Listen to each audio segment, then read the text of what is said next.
Hello beautiful people, welcome back to my channel డెన్మార్క్లో తెలంగాణ పిల్ల. మీలో ఎవరైనా నా ఛానల్ని ఫస్ట్ టైం చేస్తుంటే ప్లీజ్ సబ్స్క్రైబ్ చేసుకోండి, like, share and comment. So ఈరోజు బ్లాగ్ వచ్చేసి ఏంటంటే లాస్ట్ ఇయర్ నరేంద్ర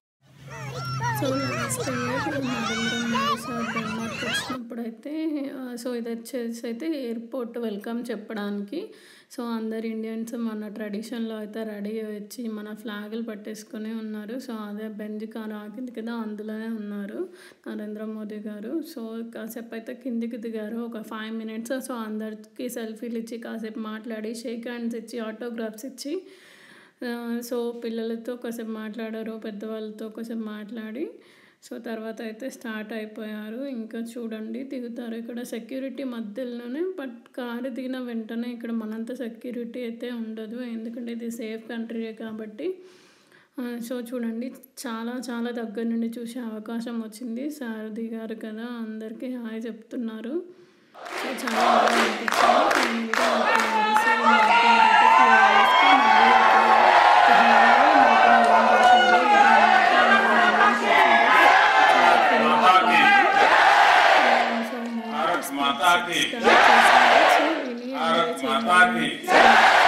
ఇష్టం కాబట్టి పర్సనల్గా సో చాలా బాగా అనిపించింది. చాలా నియర్గా నుండి చూసే అవకాశం వచ్చింది. సేమ్ టైం నేను సెల్ఫీ కూడా తీసుకున్నాను. సో ఎప్పటికీ మర్చిపోలేను. చాలా బాగా అనిపించింది ఆ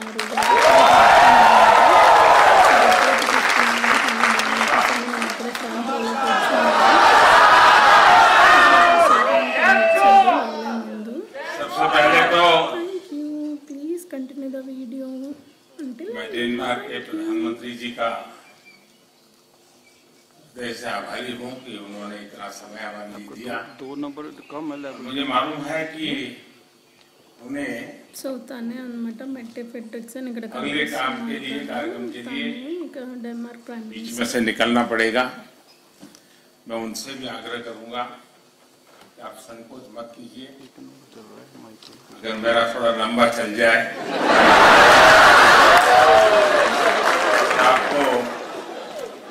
आपको निकलना है तो बिना संकोच जरूर निकल सकते हैं।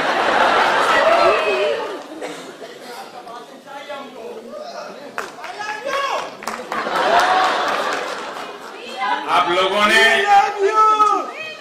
डेनमार्क के प्रधानमंत्री जी का और मेरा यहाँ जो भव्य स्वागत किया, उसके लिए मैं आप सभी का बहुत आभारी हूं। आज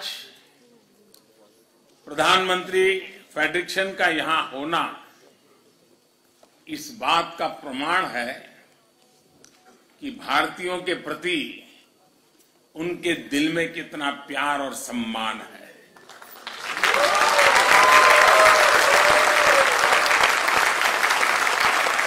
मैं उन्हें इस कार्यक्रम के लिए समय निकालने के लिए, यहां रूबरू आने के लिए हृदय से बहुत धन्यवाद करता हूं।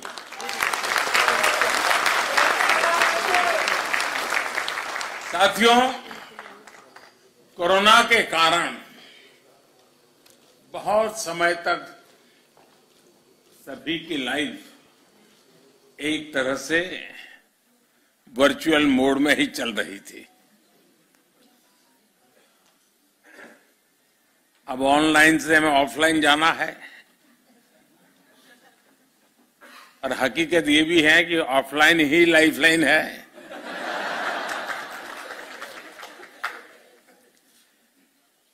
पिछले साल जैसे ही आवाजाही मुमकिन हुई तो प्रधानमंत्री फेडरिक्सन पहली हेड ऑफ द गवर्नमेंट थी जिनका हमें भारत में स्वागत करने का अवसर मिला था।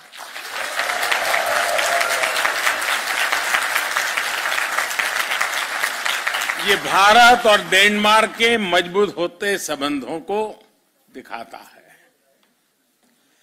और खास बात यह है कि हमारी ग्रीन स्ट्रेटेजिक पार्टनरशिप प्रधानमंत्री फेडरिक्सन की व्यक्तिगत प्राथमिकताओं और उनकी वैल्यूज से गाइडेड है। आज उनके साथ मेरी जो चर्चा हुई है उससे दोनों देशों के संबंधों को नई ताकत मिलेगी, नई ऊर्जा मिलेगी। यहां आपसे बातचीत के बाद मैं हर मैजेस्टी क्वीन ऑफ डेनमार्क से मिलने जाऊंगा। कल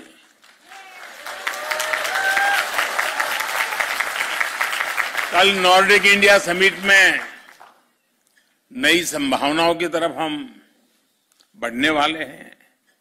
मुझे खुशी है कि पूरे नॉर्डिक रीजन के साथ भी भारत के रिश्ते बहुत मजबूत हो रहे हैं। साथियों, दुनिया भर में फैले भारतीय डायस्पोरा को अगर मिला लिया जाए तो उनकी संख्या कई देशों की आबादी से अधिक होगी।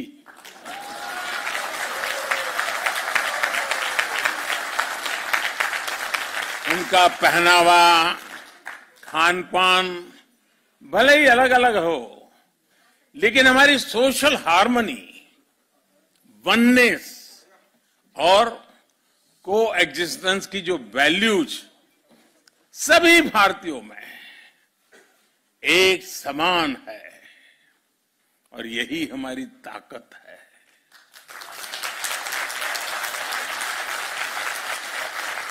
और जिनकी रूट्स किसी भी तरह मां भारती से जुड़ी हैं, वे स्वाभाविक तरह से लोकतंत्र और रूल ऑफ लॉ के प्रति सम्मान रखते ही हैं। एक भारतीय दुनिया में कहीं भी जाए, वो अपनी कर्मभूमि के लिए, उस देश के लिए पूरी ईमानदारी से कंट्रीब्यूट करता है।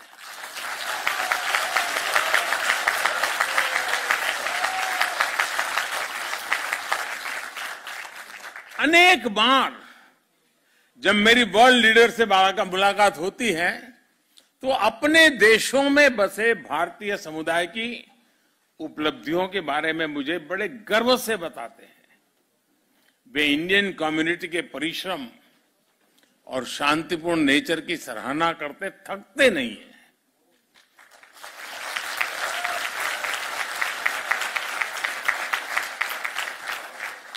और इसके लिए धन्यवाद का हकदार मैं नहीं, आप सब है।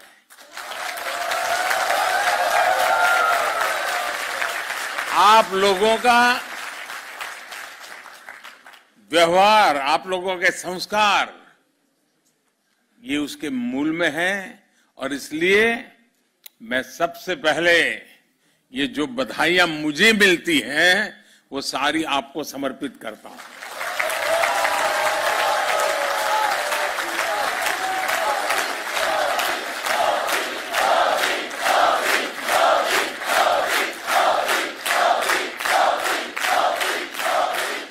इंक्लूसिवनेस और कल्चरल डाइवर्सिटी, विविधता, विशेषता भारतीय समुदाय की ऐसी शक्ति है जो हम सबको प्रतिपल जीवंतता का एहसास कराती है। हजारों वर्षों के कालखंड ने इन वैल्यूज को हमारे भीतर विकसित किया है। आप यहां डेनमार्क में ही देखिए, भारत के अलग अलग राज्यों से लोग यहां आए हैं, बसे हैं। कोई तेलुगु बोलता है, कोई पंजाबी, कोई बांग्ला आणि कोई मराठी आणि કેટલા કેમ છો गुजराती।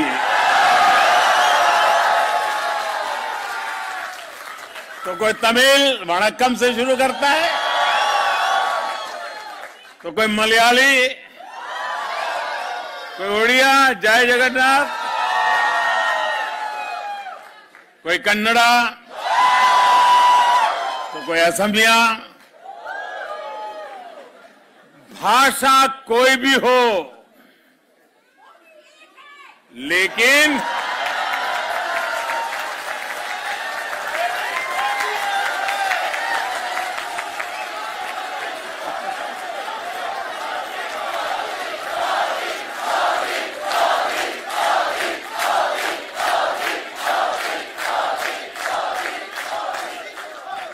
भाषा अनेक, भाव एक। भाषा कोई भी हो, लेकिन हम सभी के संस्कार भारतीय ही है।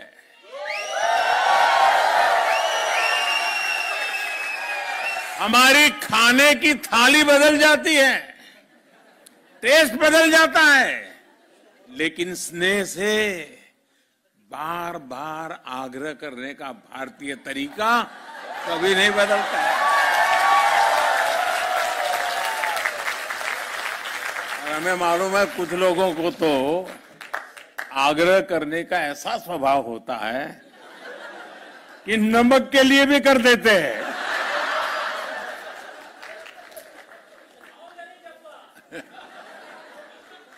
हम राष्ट्र रक्षा के लिए मिलकर खड़े होते हैं, राष्ट्र निर्माण में मिलकर जुटते हैं। भारतीयता सबका साथ, सबका और सबका। अब देखिए घर घर बात पहुंच चुकी है और डेनमार्क में भी गूंज रही है। सबका साथ, सबका विकास, सबका विश्वास और सबका प्रयास, और इसी से समृद्धि होती है। और साथियों,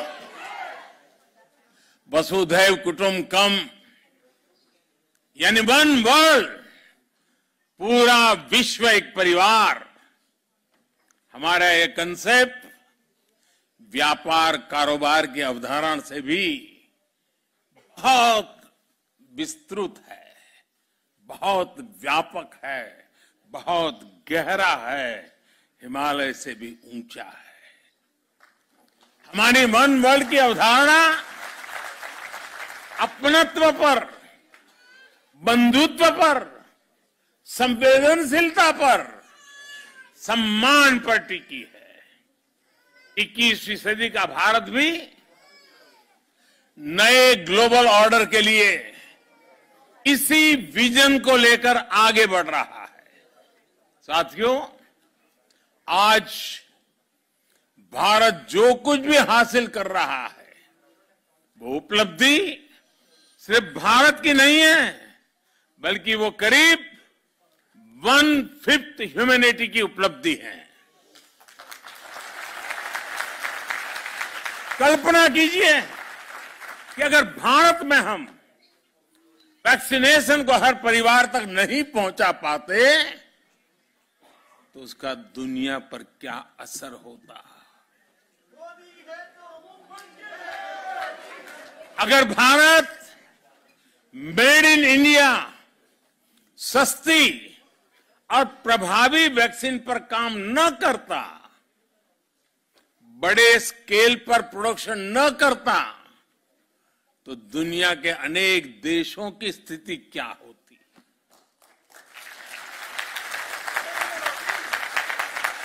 भारत जब अपने नागरिकों को गरीबी से बाहर निकालता है तो दुनिया से गरीबी कम होती है। भारत में जब गरीब को housing, sanitation, clean drinking water, free health care, financial inclusion, ऐसी जब अनेक सुविधाएं मिलती हैं तो इससे दुनिया के अनेक देशों को एक नया विश्वास मिलता है। इससे सस्टेनेबल डेवलपमेंट के हमारे लक्ष्य मजबूत होते हैं। भारत के हर घर में लगा हर एलईडी बल्ब, भारत में लग रहा हर सोलर पैनल जितना एमिशन बचाता है वो क्लाइमेट एक्शन के संकल्प को और अधिक मजबूत करता है। साथियों, स्टीरियोटाइप्स और साइलोस को तोड़कर जो सक्सेस मिलती है वो देश को नई ऊंचाई पर ले जाती है। आपको याद होगा जब मैंने डिजिटल इंडिया की बात की थी तो कुछ लोग कई तरह के सवाल उठाते थे।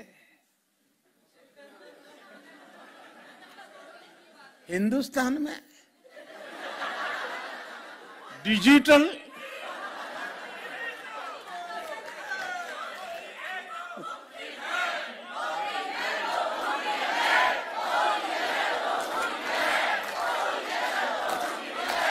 न जाने ऐसे सवाल पूछते थे, लेकिन आज मैं कहना चाहता हूं दोस्तों, 5-6 साल पहले हम पर कैपिटा डेटा कंजम्पशन के मामले में दुनिया के सबसे पिछड़े देशों में से एक थे।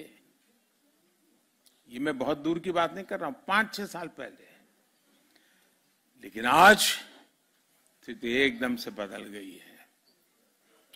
अनेक बड़े देश मिलकर जितना per capita mobile data consume करते हैं उससे ज्यादा हम भारत में करते हैं।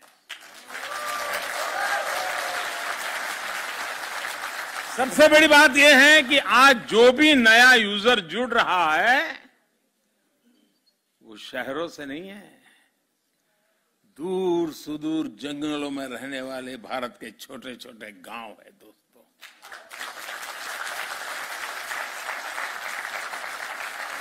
इसने भारत के गांव और गरीब को तो एम्पावर किया ही है, बहुत बड़े डिजिटल मार्केट का गेट खोल दिया है।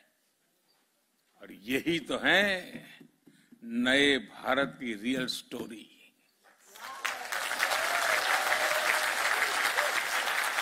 देश का मिजाज कैसे बदलता है इसका एक और उदाहरण मैं आपको बताना चाहूंगा। यह हमारी आजादी का 75वां साल है। लगभग 75 महीने पहले, 75 मंथ्स पहले की बात मैं कर रहा हूं, हमने स्टार्टअप इंडिया कार्यक्रम शुरू किया था। तब स्टार्टअप इकोसिस्टम के रूप में दुनिया में भारत की कोई गिनती ही नहीं थी, नाम कहीं उल्लेख ही नहीं होता था। आज हम यूनिकॉर्न्स के मामले में दुनिया में नंबर 3 पर खड़े हैं।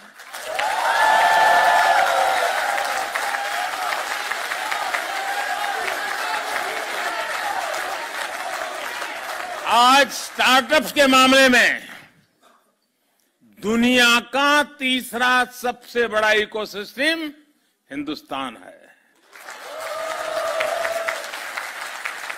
2 साल पहले जब दुनिया कोविड से जूझ रही थी,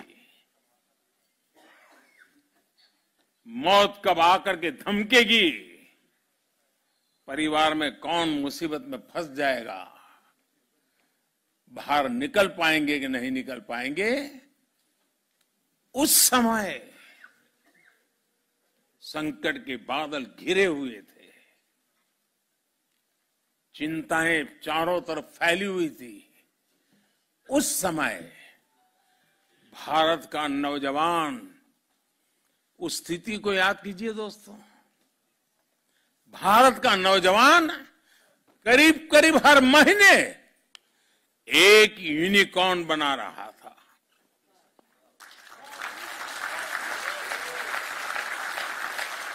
2021 में तो ये स्पीड और बढ़ गई और 8-10 दिन में ही वो यूनिकॉर्न बनाने लग गया। और इस साल के शुरुआती 2022 के शुरुआती 3 महीने में तो हर हफ्ते एक यूनिकॉर्न भारत में तैयार हुआ।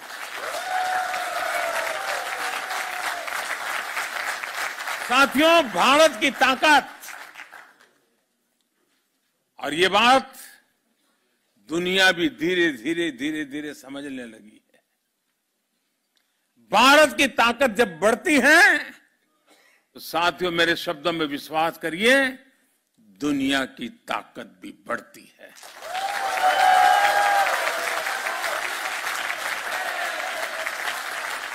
फार्मेसी ऑफ द वर्ल्ड, इस भूमिका में भारत ने मुश्किल समय में पूरी दुनिया का साथ दिया है। दुनिया के अनेक देशों को दवाइयां भेजी हैं ताकि हम संकट के समय मानवता के इस काम में पीछे न रह जाएं, दुनिया को संकट के समय मदद करें, ये सपना लेकर के काम करते रहे। भारत जब फूड ग्रेन्स के मामले में आत्मनिर्भर हुआ है तो दुनिया को भूखमरी से बचाने के लिए खुले दिल से ऑफर कर रहा है।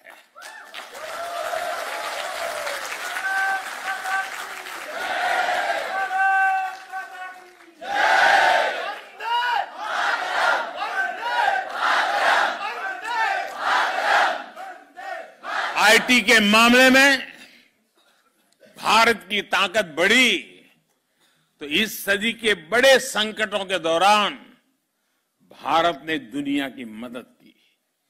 आज भारत एक बड़ी डिजिटल ग्लोबल पावर है, लेकिन इसको भी हमने अपने तक सीमित नहीं रखा है, बल्कि दुनिया के साथ हम शेयर कर रहे हैं। भारत के पास स्केल और स्पीड के साथ साथ शेयर एंड केयर की वैल्यू भी है। इसलिए ग्लोबल चैलेंजेस से निपटने के लिए भारत की कैपेसिटी में इन्वेस्ट करना वो सिर्फ भारत के लिए नहीं, दुनिया के लिए भी भलाई का काम है, दुनिया के हित में है। भारत की आत्मनिर्भरता में एक सशक्त ग्लोबल सप्लाई चेन का भविष्य जुड़ा है। वैश्विक सप्लाई चेन्स में भारत एक ट्रस्टेड और रिलायबल पार्टनर बन रहा है। साथियों, दुनिया को बेहतर बनाने के लिए भारत और डेनमार्क की साझेदारी बहुत अहम है। विशेष रूप से क्लाइमेट चेंज से जुड़ी हमारी चिंताएं भी और हमारे संकल्प भी साझा है। क्लाइमेट को जो नुकसान हुआ है उसमें भारत की भूमिका बहुत नगण्य है। दुनिया को तबाह करने में हिंदुस्तानियों की कोई भूमिका नहीं। हम तो वो लोग हैं जो पौधे में भी परमात्मा देखते हैं।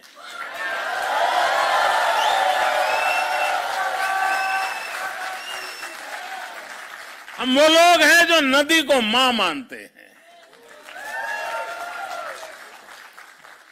Thank you excellency.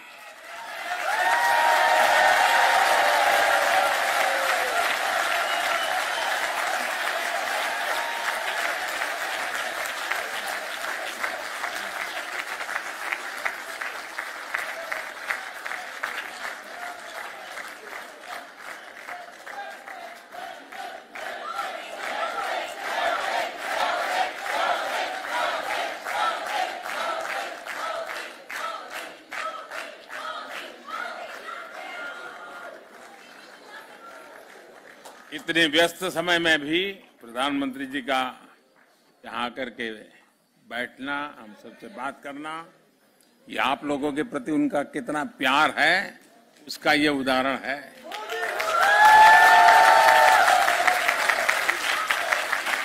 साथियों, मैं आपसे जो बता रहा था कि हम जो भी अच्छा करने का प्रयास कर रहे हैं उससे दुनिया लाभान्वित होती है, लेकिन दुनिया की भलाई के देखते हुए भारत ने वर्ष 2070 तक, जैसा मैंने कहा, हमने दुनिया में इस प्लेनेट को, इस पृथ्वी को बर्बाद करने में हिंदुस्तानियों का कोई रोल नहीं है, हिंदुस्तान का कोई रोल नहीं है।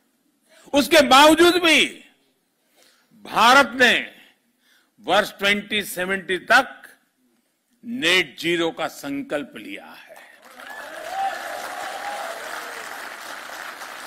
भारत दुनिया के उन चंद देशों में है जो इस दिशा में किए गए अपने कमिटमेंट को समय से पहले पूरा कर रहा है। नॉन फोसिल सोर्सेज से 40% इंस्टॉल कैपेसिटी का जो लक्ष्य हमने रखा था, और लक्ष्य में हमारा डेडलाइन था 2030। अभी तो 2030 काफी दूर है, लेकिन उस काम को हमने 9 साल पहले ही पूरा कर लिया जी।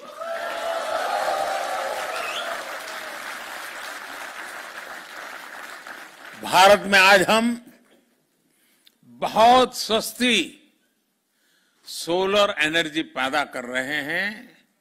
उसकी पर यूनिट कीमत सिर्फ 2.5 रुपये है, यानी 3 यूरो सेंट से कम भी कम। 1 यूनिट बिजली 3 यूरो सेंट से भी कम।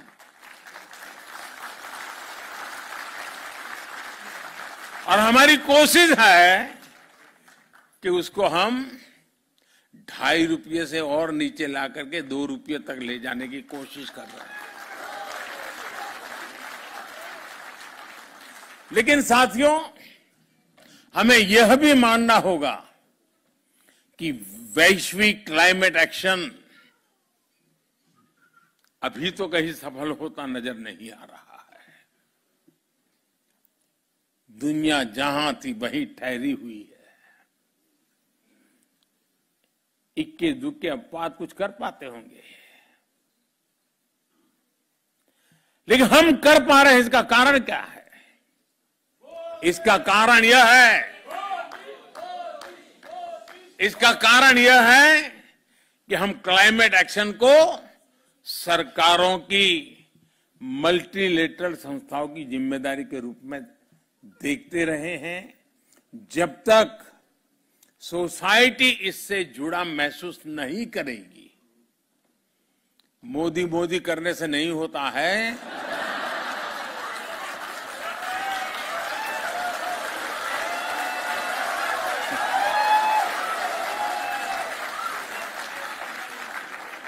ये इसलिए हो रहा है कि हर हिंदुस्तानी वचनबद्ध होकर के, संकल्पबद्ध होकर के खुद से जो हो सकता है करता है। और जब हर व्यक्ति इसे खुद का दायित्व मानता है तो लक्ष्य से हम कभी दूर नहीं रहते दोस्तों। और आज हिंदुस्तान इसलिए कर पा रहा है।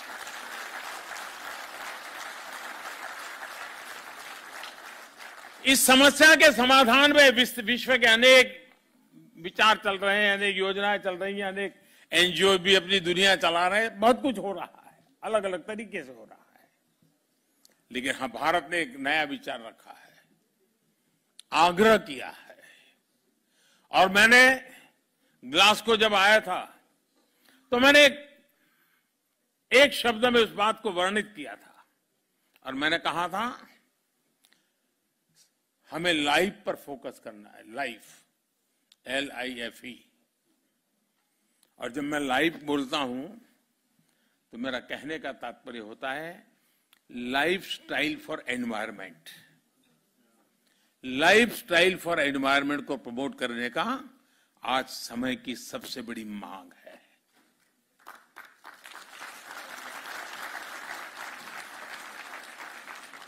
कंजम्पशन ओरिएंटेड अप्रोच, इससे बाहर निकलना बहुत जरूरी है। यूज एंड थ्रो वाला माइंडसेट प्लेनेट के लिए नकारात्मक है। हम कितना यूज करते हैं ये पॉकेट की साइज से नहीं बल्कि जरूरत से तय हो।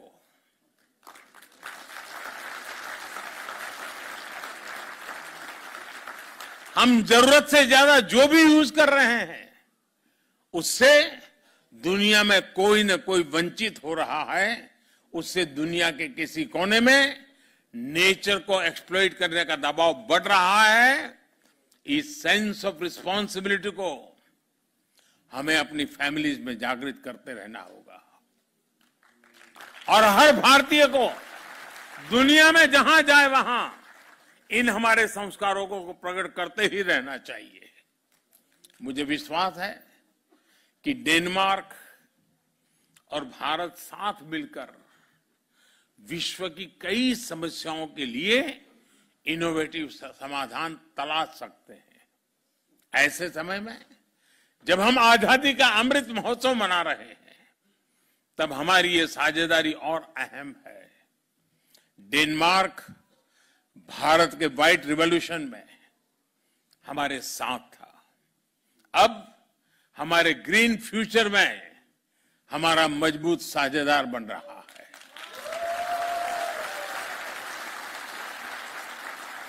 हमारे बीच इलेक्ट्रिक मोबिलिटी से लेकर green hydrogen, waste to wealth, sustainable urbanisation, green shipping, science, technology और इनोवेशन में सहयोग की अनंत संभावनाएं हैं। जैसा मैंने पहले कहा, आज भारत सोलर और विंड एनर्जी का दायरा बढ़ाने के लिए व्यापक काम कर रहा है। बायोफ्यूल से हमारे किसानों की आय बढ़ाने और हाइड्रोकार्बन पर निर्भरता कम करने के लिए बड़ा इंफ्रास्ट्रक्चर बन रहा है। डेनमार्क की कंपनियों के पास इन क्षेत्रों में उल्लेखनीय एक्सपीरियंस भी है। इसलिए भारत में डेनिश इन्वेस्टमेंट के बहुत बड़े अवसर है। आप में से कई लोग डेनमार्क की बड़ी बड़ी कंपनियों में काम कर रहे हैं। आप अपने डेनिश मित्रों को, अपने कलीग को भारत में मौजूदा अवसरों के बारे में जरूर बताएं। बताएंगे ना?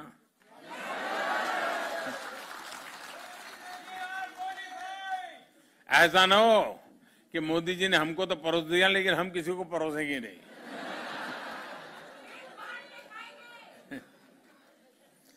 साथियों, यहां कोपेनहेगन यूनिवर्सिटी में विश्व प्रतिष्ठित नील बोर इंस्टीट्यूट है।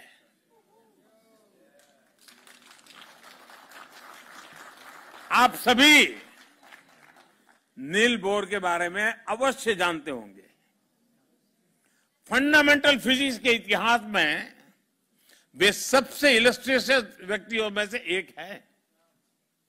उनकी इंटेलेक्चुअल उपलब्धियों के अलावा नील बोर इसलिए भी सम्मानित है क्योंकि उन्होंने अपने समय में कई टॉप साइंटिस्ट का जीवन बचाया था। लेकिन बहुत कम लोगों को इस बात का पता है कि नील बोर को जब खुद इंटेलेक्चुअल शरण की आवश्यकता होती थी तो वे भारत के स्क्रिप्चर्स की तरफ जाते थे।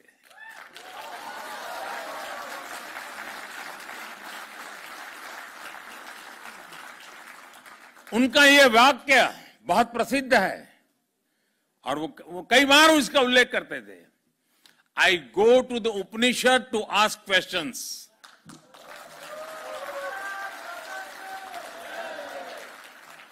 आज नम्रतापूर्वक लेकिन बड़े विश्वास के साथ हम अपने डेनिश दोस्तों को यह कहना चाहते हैं, come to India to jointly find answers to the problems of the planet.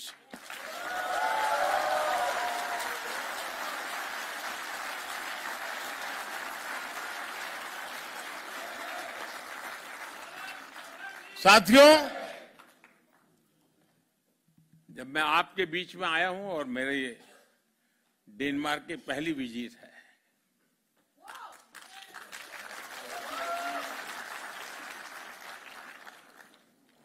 तो मैं आपसे कुछ मांग सकता हूं? सचमुच में?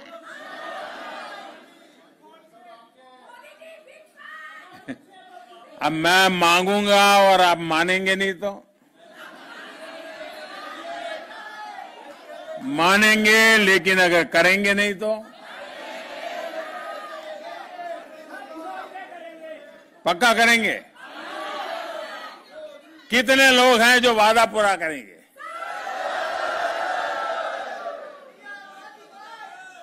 ये आजादी का अमृत महोत्सव चल रहा है, आजादी के 75 साल है। इस अमृत महोत्सव से शुरू करना है, कौन मानते हैं?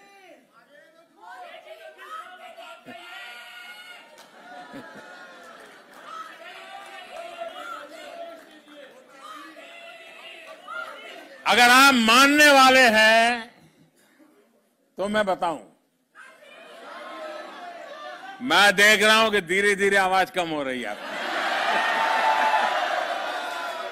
आपको लग रहा है कि कोई मुसीबत आ रही है। ऐसा ही हो रहा है ना? मैं दुनिया में हमारे जितने देशवासी रहते हैं, दुनिया के किसी भी कोने में कह रहते हो, उनसे मेरा एक आग्रह है, आप अपनी आवाज जरा कम करो, आपकी आवाज कम करो। अब सबने देख लिया आप कहां बैठी हो।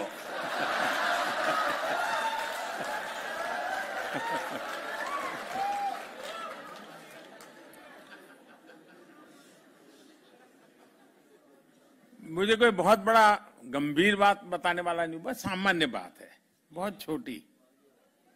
करेंगे? पक्का करेंगे? वादा निभाएंगे? देखिए, भारत इतना महान देश है, भारत के प्रति हम लोग इतना गर्व करते हैं। आप कम से कम हर वर्ष 5 नॉन इंडियन फ्रेंड्स, इंडियन नहीं, 5 नॉन इंडियन फ्रेंड्स को हिंदुस्तान देखने के लिए भेजने का काम कर सकते हैं, उनको प्रेरित कर सकते हैं।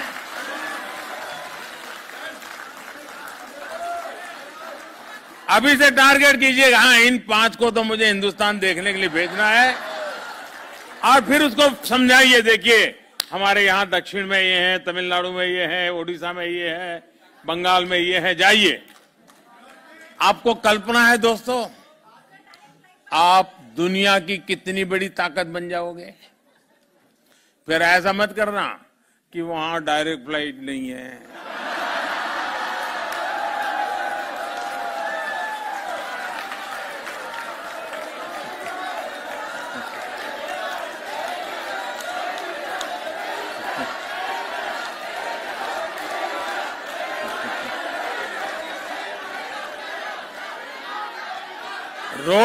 रोना धोना करने वालों का एक काम नहीं है जी।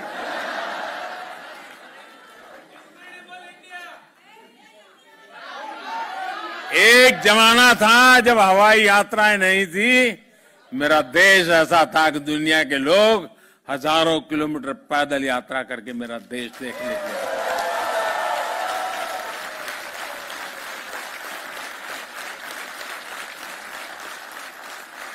हमें ये फिर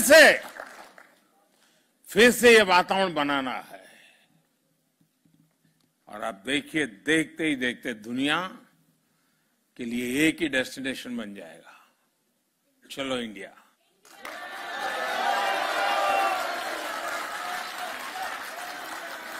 और ये काम एम्बेसी का नहीं है, ये काम राजदूतों का नहीं है, ये काम आप जैसे राष्ट्रदूतों का है।